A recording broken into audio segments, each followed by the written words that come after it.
Hi, and thanks for joining me as we explore new ways to improve the customer experience in your place of business or in a place I spend a lot of time, medical practices, working with doctors and their teams.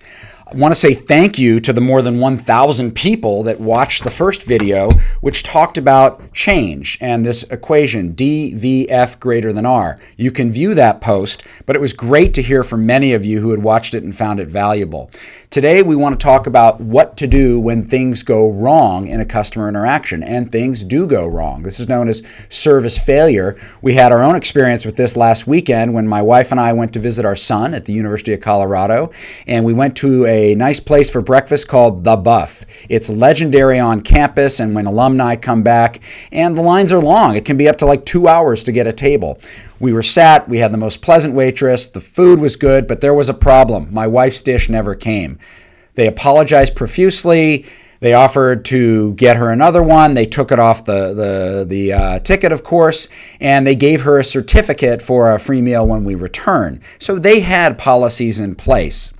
And what that restaurant and many businesses understand is the new math.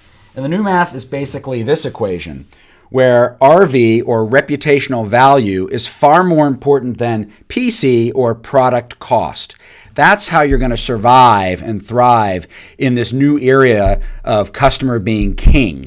Companies understand this very well. Marriott understands this exceptionally well. They survey guests after guests stay at the hotel, and what they've noticed is that if things go well, over time, a customer's loyalty just tends to kind of rise and creep up, and customers are happy. Marriott's a nice place to stay. But what they also noticed in their surveys is that when things go wrong, shown by this red line, and there is a failure of service, something goes wrong during the guest stay or when they make the reservation, if management, if staff act quickly and respond and correct the situation to the customer's liking, loyalty goes way back up. In fact, it goes up higher than if there had been no problem at all. And that just raises some interesting questions like, wow, should we try to design our processes so that something goes wrong to get higher loyalty? And I don't know if that's really a good idea, but there are some businesses that have in fact done this and anticipated product failures. Zappos is a very good example, the online shoe retailer that knows that not all the shoes they send out are going to fit well, and they wanted to make it really easy for people to both buy and return, so they offer free shipping both ways, knowing that there is going to be product failure as part of the customer interaction.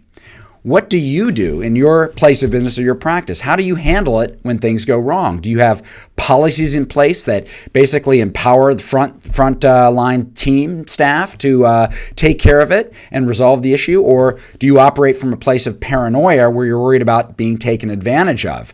And if you think about it, you could operate that way. Nordstrom is a legendary place for the way they take care of customers. And there's a story about how someone went and tried to return a set of snow tires.